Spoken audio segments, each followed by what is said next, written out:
Okay, now we are starting with the question of the April 2015. The following is the intermediate table in the solution of the transportation problem. हम लोगों को observe करो question को. इन this question उन्होंने already allocation करके दिया है, right ना. तो जब एलोकेशन करके दिया है इसका मतलब there is no need of penalties करने का जरूरत नहीं है, फिक्स ऑलरेडी एलोकेटेड सम है जिसमें XYZ हमारा प्लांट्स है. डिस्ट्रीब्यूशन सेंटर में 1 2 3 4 है. एलोकेटेड एरिया है 7 में 9 एलोकेट 7 में 6 एलोकेट किया, 5 में 5, 9 में 2 एंड 9 में 1 एंड 7 में 8 एंड 13 में 4. बाकी demand and supply is given.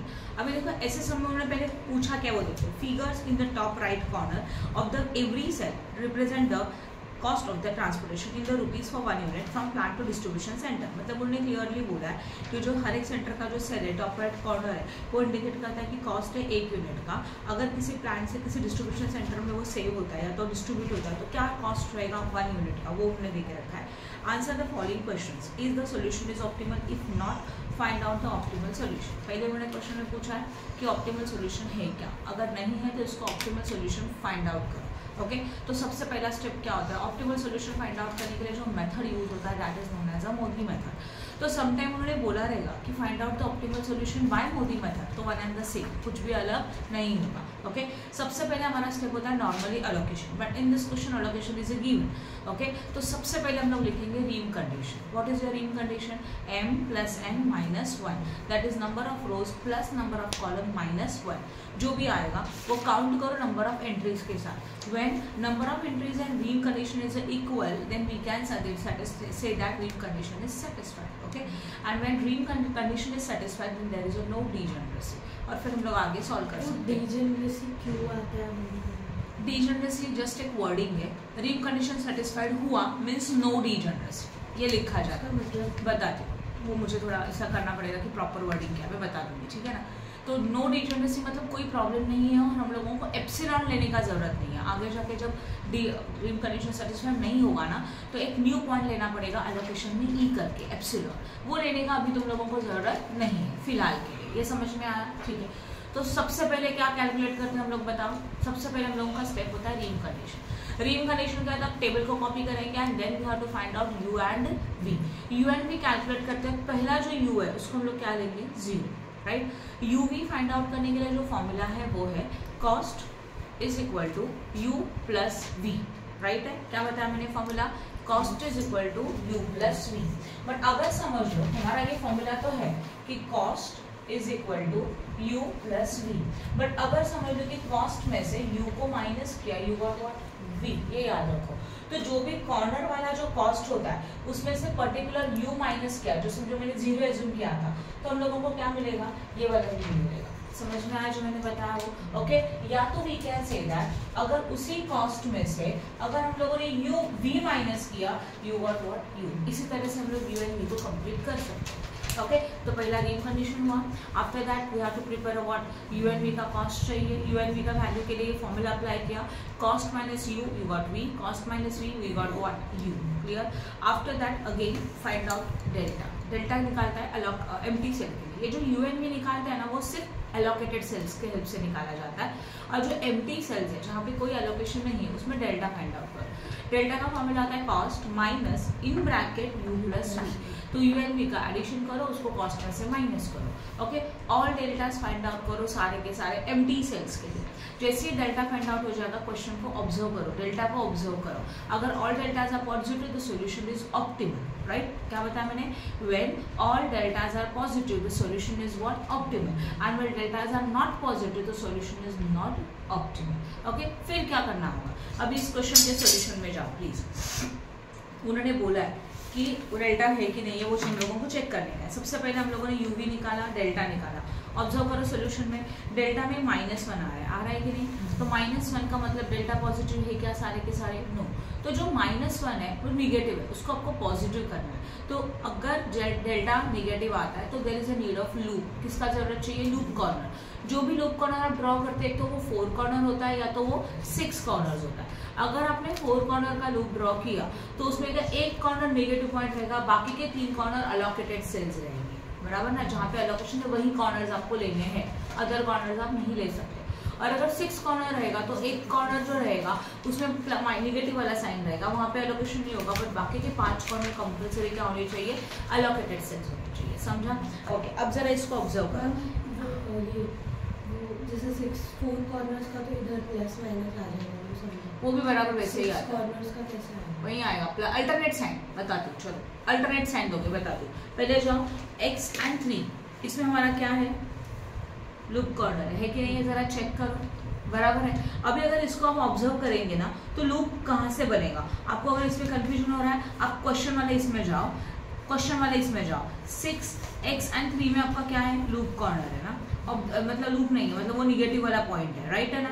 तो ऑब्जर्व करो 4 कॉर्नर बन सकता है क्या, अगर मैं नीचे 5 के पास आऊँ ठीक है चलेगा, बट उसके बाजू के मिडल वाले कॉर्नर में कुछ नहीं है, बराबर ना, यस और नो। ऊपर 6 करेंगे तो 4 कॉर्नर तो नहीं बन सकता। अगर मैंने सोचा 5 से लेके मैं 2 में जाऊँ तो ऊपर वाला कॉर्नर नहीं आ रहा है ना। अगर मैं नीचे आऊँ तो कॉर्नर नहीं बन रहा है, तो अभी 6 कॉर्नर के बारे में सोचो, 4 कॉर्नर पॉसिबल नहीं है, तो 6 कॉर्नर बनेगा कैसे, निगेटिव पॉइंट, मतलब x 3 से लेके 5, 5 से लेके 2, 2 से लेके 4, 4 से लेके 1 एंड 1 से लेके व्हाट 6 एंड 6 से लेके अगेन व्हाट पॉइंट।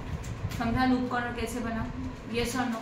अभी रूल क्या होता है, जो हमारा निगेटिव पॉइंट है x एंड 3 उसको क्या करने का है, प्लस, तो उसको आप साइन अलर्ट करो प्लस का, प्लीज करो, वो प्लस हो गया। अल्टरनेट में 5th वाले कॉर्नर को 5, 2 वाले कॉर्नर को अगेन प्लस, 4th वाले पॉइंट को माइनस, समझ में आ रहा है, 1 वाले पॉइंट को प्लस एंड 6 वाले पॉइंट को व्हाट माइनस। अब यहाँ से शुरू करेंगे, क्लॉकवाइज एंटी क्लॉकवाइज कहीं से भी शुरू करो, साइन सेम आते हैं। अल्टरनेट साइन पुट किया, समझा लूप कॉर्नर कैसे ड्रॉ किया। नाउ लिसन, जो आपने अल्टरनेट साइन, हाँ अल्टरनेट साइन जो प्रेस पुट किया उसमें से निगेटिव वाले अमाउंट देखो, निगेटिव वाले अमाउंट में एक 6 है, 5 है एंड 4 है, इन दिनों में लोअर कौन है, 4।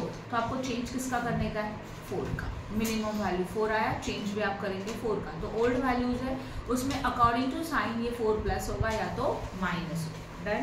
And ultimately you got the what changes. फिर जो चेंजेस किया 6 कॉर्नर उसका न्यू वैल्यूज डाल के वापस से ये लिखो।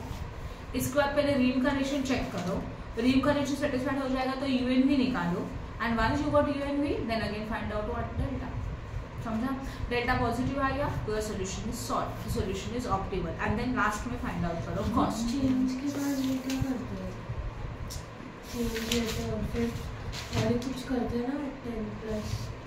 हाँ वही तो बोल रहा है, चेंज मतलब जो चेंज करने का था 4 वैल्यू वो ओरिजिनल ओल्ड वैल्यूज में प्लस माइनस किया जाएगा। हाँ ओरिजिनल वैल्यू में प्लस माइनस कैसे किया जाएगा, चलो हम लोग एक काम करते हैं, ओल्ड वैल्यूज को कॉपी कर लेते हैं, चेंज करते हैं जो भी है। अब यहाँ पे 6 कॉर्नर है कि नहीं है, तो 6 कॉर्नर्स में क्या क्या आएगा, मुझे वो कॉर्नर्स बताओ कौन कौन से आपके एलोकेशन चेंज है। हाँ एलोकेशन चेंज होता है। ओके, पहला वाला क्या था, x एंड व्हाट 3 था ना, उसका ओल्ड वैल्यू यहाँ पे आपको करने का change and then you got what new value. Okay, यहाँ पे वैल्यू 0 था ना, x एंड 3 में वैल्यू एलोकेटेड है क्या, नहीं है 0 था। फिर अभी चेंज किसका करने का है, 4 का, और यहाँ पे साइन कौन सा है, प्लस है, तो 0 + 4 कितना बनेगा ये समझा। प्लस का साइन कैसे, आपने जो लूप कॉर्नर के लिए साइन अलॉट किया ना वो वाला साइन। आफ्टर दैट हम लोग लेंगे नेक्स्ट पॉइंट, लाइन में जाते हैं 5 के लिए y3 बराबर है, तो y'3। ओके, इसका ओरिजिनल वैल्यू 5 था कि नहीं था, चेंज 4 का करने का, इनको साइन कौन सा है, माइनस का रहेगा, 5 - 4 यू गॉट व्हाट 1। समझा कि नहीं समझा। आफ्टर दैट क्लियर हो गया।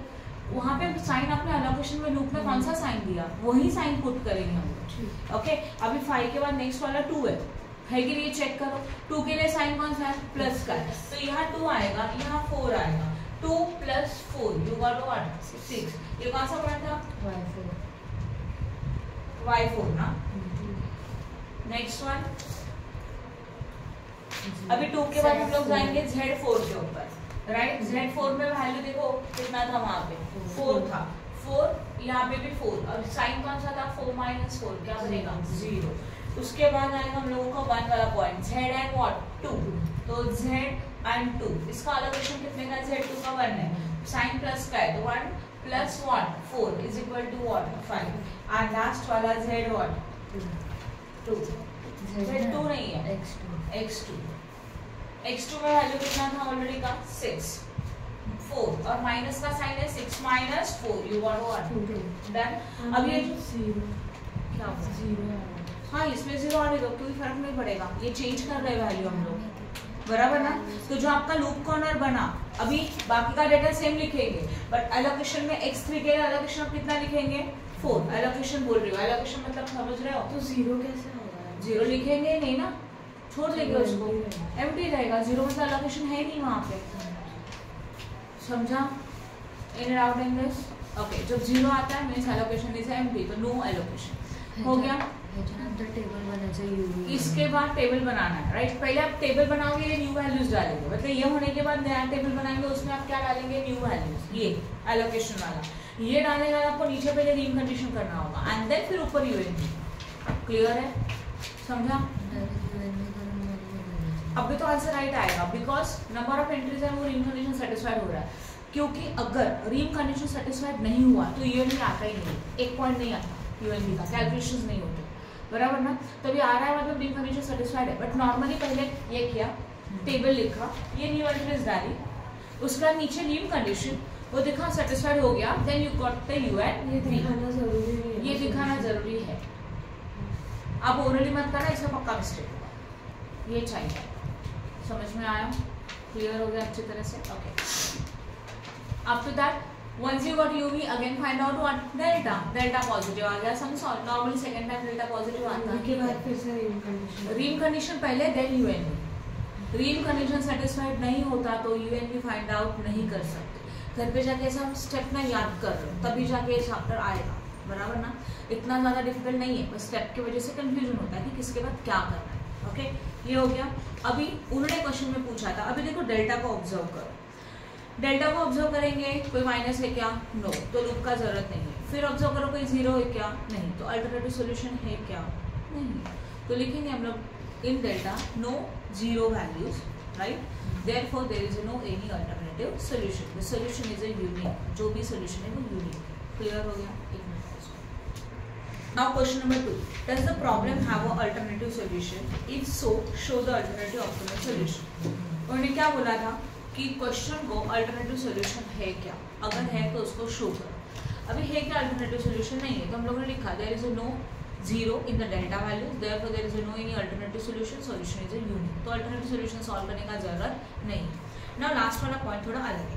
इन the optimal solution if cost of for route z and 4 is reduced from 13 to 11 will the optimality change? क्या हो रहा है? जो कॉस्ट है रूट का, कौन सा रूट है? z4 में जाओ ऊपर प्लीज, z4 के रूट का जो कॉस्ट है वो 13 है कि नहीं है?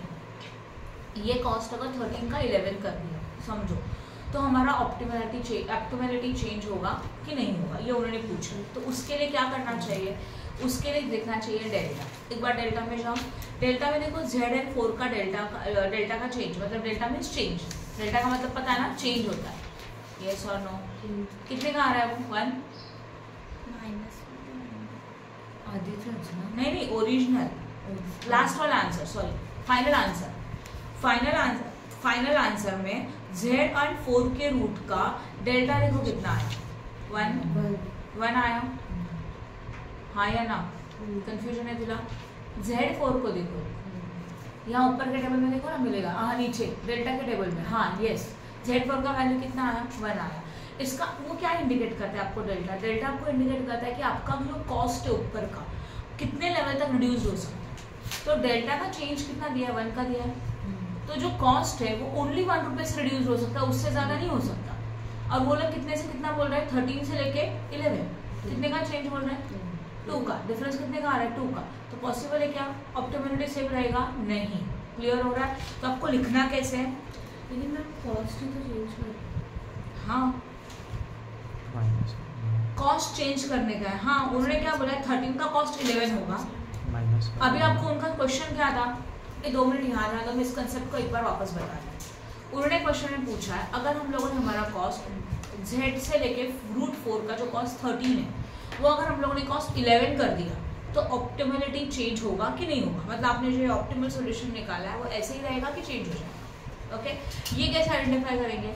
उसके लिए जाओगे डेल्टा, फाइनल डेल्टा में z टू 4 वाला जो रूट है उसका डेल्टा कितना दिया है? 1। इसका मतलब उन्होंने इंडिकेट किया, आपको सजेस्ट किया, अगर आपको कॉस्ट चेंज करने का है तो 1 तक कर सकते हो, यही ऑप्टिमलिटी रहेगा। समझा? क्वेश्चन ये आपका सॉल्यूशन है ना, आपने 1 निकाला हुआ, ये क्या है आपका सॉल्यूशन है ना। हाँ, एलोकेशन होने के बाद, ये सब होने के बाद आपका डेल्टा क्या आया 1 आया। मतलब ये डेल्टा का जो चेंज है आपको सजेस्ट करता है कि अगर हमारा जो कॉस्ट 13 का था उसको रिड्यूस करके आप सिर्फ 1 से रिड्यूस कर सकते हो, उससे ज्यादा रिड्यूस नहीं कर सकते। बोला है ना कि मतलब 13 से 11 करके देखो क्या है। उन्होंने देखने के लिए नहीं बोला, उन्होंने बोला 13 से लेके 11 किया तो ऑप्टिमलिटी चेंज होगा कि नहीं होगा। अभी पूरा सम थोड़ी सॉल्व करेंगे, आपके पास कुछ रूल है, कुछ ट्रिक है। क्या रूल है कि अगर हम लोगों को चेंज करने का ही है तो चेंज कितना करना चाहिए, ओनली 1 का। उससे ज्यादा क्या ऑप्टिमलिटी चेंज हो ही जाएगा, तो आप थोड़ी वापस से सॉल्व करते बैठेंगे। समझ में आया जो मैंने बोला वो? तो हम लोगों को बस लिखने का है। क्या लिखने का है? देखो, cost of reduction required to effect the optimal solution. अगर हम लोग चाहते हैं कि चेंज करें तो भी कितने का कर सकते हैं, ओनली 1 का। Hence if the cost reduce from 13 to 11 the present solution will not be remain optimal। जो अभी का सोल्यूशन है फिर वो ऑप्टिमल नहीं रहेगा। समझ में आया? उन्होंने बस पूछा है कि ऑप्टिमलिटी चेंज होगा कि नहीं होगा, तो आप उसका ही आंसर दो कि हम लोगों का डेल्टा के अकॉर्डिंग Z2 रूट का जो कॉस्ट है ओनली 1 से रिड्यूस हो सकता है। अगर अकॉर्डिंग टू क्वेश्चन ये कॉस्ट 13 से लेके 11 तक कर दिया, in that situation our optimality will not remain the same at a present situation. Then समझा? 13 च्या जागी जर 12 असतं 13 to 12 हाँ 13 to 12 हो गया तो चलेगा, उतना कॉस्ट आप रिड्यूस तो आप लिख सकते हैं। According to delta change will be the only 1 rupees. Now according to question 12 to 11 cost will be reduced, it is possible and alternate and the optimal solution remain same. ऐसा आप लिख सकते हो। क्लियर? मतलब डेल्टा आपको suggest करता है कि कॉस्ट कहाँ तक रिड्यूस करना चाहिए, तो उसको चेक करो और रिड्यूस पॉसिबल है कि नहीं वो चेक करो, खत्म। समझा? पॉज करना। Okay, consider the following question number 14, that is 13 in your book. April 2013 का क्वेश्चन है। Consider the following transportation problem involves a minimum cost. Okay, इसमें दिया है sources and distribution center. Supply is already given. Find out the optimal solution of this problem and determine the transportation cost. Okay, ठीक है, optimal solution निकालना है। Question को observe करो और allocation नहीं है तो पहला स्टेप क्या होगा? फर्स्ट स्टेप फाइंड आउट करो क्वेश्चन बैलेंस है कि अनबैलेंस, राइट है। बैलेंस अनबैलेंस के लिए हम लोग क्या करेंगे? Total of demand and total of supply दोनों इक्वल है, देन क्वेश्चन इज बैलेंस। अगर इक्वल नहीं है तो जितना दोनों के टोटल का डिफरेंस है उतना हम लोगों को डमी रो या तो डमी कॉलम लेना होगा। अगर समझ लो हम लोगों का डिमांड कम है और सप्लाई ज्यादा है, dummy row will be there, sorry dummy column will be there. समझा? Once again I am repeating, अगर हमारा सप्लाई ज्यादा है और डिमांड का टोटल कम है तो डमी कॉलम लेना होगा, और अगर सप्लाई कम है और डिमांड ज्यादा है तो डमी रो लेना होगा, क्योंकि सप्लाई ऐसे सामने आता है, बराबर ना, इसके लिए।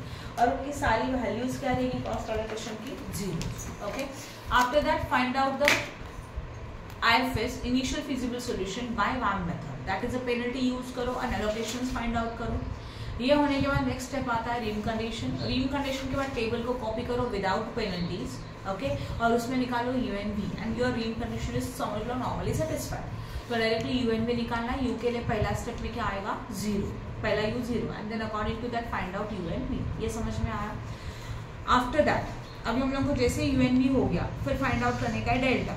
डेल्टा निगेटिव आ रहा है, जिसमें भी निगेटिव आ रहा है चेक करो। अगर निगेटिव आता है तो लूप कॉर्नर चाहिए 5 कॉर्नर या तो 4 कॉर्नर या तो 6 कॉर्नर्स, बराबर ना, कोई भी चलेगा। ये 4 कॉर्नर लूप बन रहा है जो अभी हम लोग कर रहे हैं। क्लियर है? तो बस डेल्टा होने के बाद एक बार डेल्टा हो गया, डेल्टा निगेटिव था, लूप कॉर्नर हो गया, लूप कॉर्नर का चेंज करेंगे आप इसकी तरह, बराबर है, अल्टरनेटिव साइन पुट करके चेंज हो गया। तो चेंज हो करके जो वैल्यूज आया वो वैल्यूज का न्यू टेबल बनेगा, उसके नीचे रीम कंडीशन एंड रीम कंडीशन के बाद UNV देन, और वो होने के बाद वापस से डेल्टा एंड डेल्टा होने के बाद ऑप्टिमल कॉस्ट। देन समझा ये वाला पॉइंट? ओके, नाउ क्वेश्चन के सेकंड पॉइंट में जाओ। Analyze the solution obtained by you and answer the following question. Is the optimal solution is unique?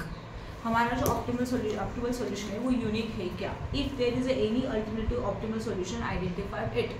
और अगर इसको कोई alternative solution है तो प्लीज इसको identify करो, मतलब solve करो। तो डेल्टा में जाओ, कोई जीरोज आ रहा है क्या? No. चेक करो, डेल्टा में जाओ, कोई जीरो है क्या?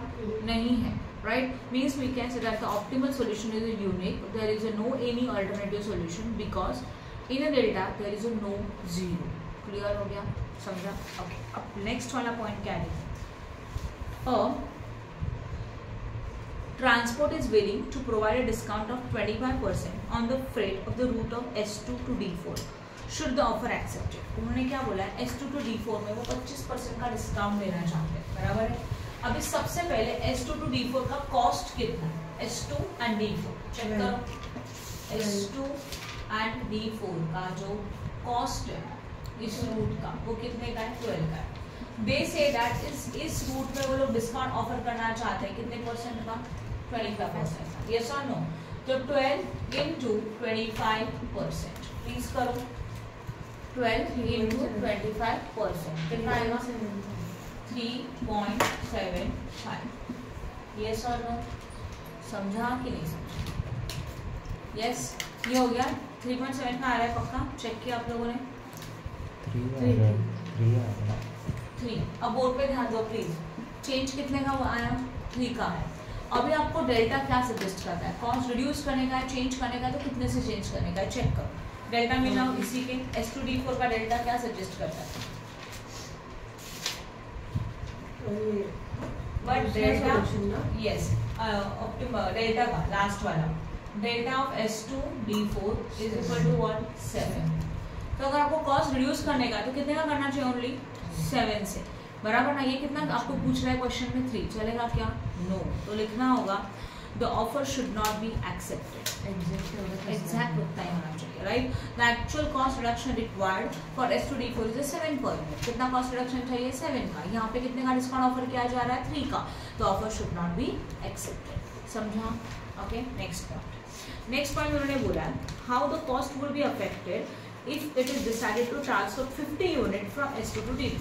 अगर आपने सोचा कि S2 to D2 में, S2 and D2 में अगर आप और 50 यूनिट का प्रोडक्शन सप्लाई करेंगे, 50 यूनिट्स का, तो कॉस्ट कितने से अफेक्ट होगा? कॉस्ट मतलब अगर डेल्टा जो चेंज इन कॉस्ट दिखाता है, तो S2 to D2 में कॉस्ट कितना है, चेक करो डेल्टा में, 10। सॉरी डेल्टा का वैल्यू कितना है, डेल्टा S2 D2 है कितने का, 10। अगर आपने एक्स्ट्रा यूनिट इशू किया तो एक्स्ट्रा कॉस्ट भी चार्ज किया जाएगा, बराबर ना। तो कितना होगा, 50 into 10 यूवर एक्स्ट्रा यूनिट। वो तो कॉस्ट है ही है, बट ये कॉस्ट क्या हो जाएगा, इंक्रीज होगा कितने से, 5 units. Clear? That is original cost, जहाँ पे आप उतने यूनिट अलॉट कर रहे हो, दैट ओरिजिनल कॉस्ट लेके करेंगे तो। और आपने एक्स्ट्रा यूनिट सप्लाई किया तो कॉस्ट भी इंक्रीज हो जाएगा। तो इंक्रीज कॉस्ट मींस डेल्टा, इसका 50 into 10 5 यूनिट। देन समझा ये वाला पॉइंट? ये सारे पॉइंट जो आते हैं तो प्रॉपर बाजू में मार्क करता है, 7 marks, 3 mark, 2 mark, 4 mark, each and every point, समझा? तो अच्छी तरह से आपको आना चाहिए। ये हो गया स्टेप को मार्क्स करना, यस ऑब्वियसली हर एक स्टेप पे मार्क होगा। पूरा अगर सिर्फ ग्राम में